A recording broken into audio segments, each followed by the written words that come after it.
সিন্ধু সভ্যতা ছিল ভারতের তথা পৃথিবীর প্রাচীনতম সুপরিকল্পিত নগর-কেন্দ্রিক সভ্যতা।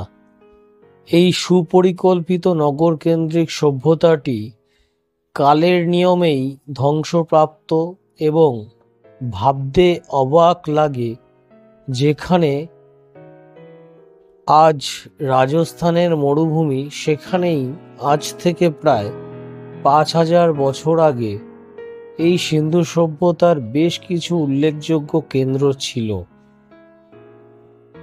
এই ভিডিওতে বিস্তারিতভাবে সিন্ধু সভ্যতা ধ্বংসের কারণগুলি আলোচনা করা হয়েছে।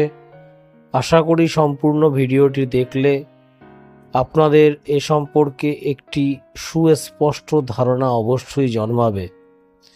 যারা নতুন তারা চ্যানেলে অবশ্যই সাবস্ক্রাইব করবেন এবং পরবর্তী ভিডিও দেখার জন্য পাশে থাকা বেল আইকনটি প্রেস করবেন।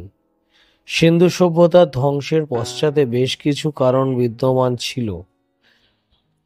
সে কারণগুলি নিচে একে একে আলোচনা করা হলো। ১. সিন্ধু সভ্যতার নগরটি তৈরি করার জন্য প্রচুর পোড়ামাটি, ইট তৈরি করা হয়। ইট পোড়ানোর জন্য প্রচুর গাছ কাটা হয়, যার ফলে বনভূমি অঞ্চলটি বনশূন্য হয়ে পড়ে। এর ফলে বৃষ্টিপাতের অভাবে অঞ্চলটি প্রায় মরুভূমিতে পরিণত হয়। অনেক ঐতিহাসিক মনে করেন বারংবার সিন্ধু নদীর গতিপথ পরিবর্তনের কারণে বন্যার ফলে সিন্ধু সভ্যতা ধ্বংসপ্রাপ্ত হয়। অনেক ঐতিহাসিক আবার মনে করেন ভূমিকম্প, অগ্নিকাণ্ডের কারণে সিন্ধু নদের গতিপথের পরিবর্তন হয়ে সিন্ধু সভ্যতা ধ্বংসপ্রাপ্ত হয়। অনেকে আবার নগর কর্তৃপক্ষের অপদার্থতা ও নাগরিক আদর্শের অবনতির কারণকেও এই সভ্যতার ধ্বংসের কারণ হিসাবে ব্যাখ্যা করেছেন।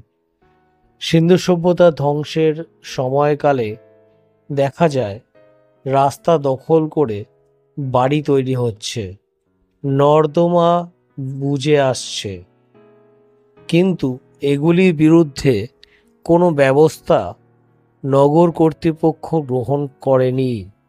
বেশ কিছু ঐতিহাসিক মনে করেন বিদেশি আর্যদের আক্রমণের কারণে এই সভ্যতা ধ্বংসপ্রাপ্ত হয়েছিল।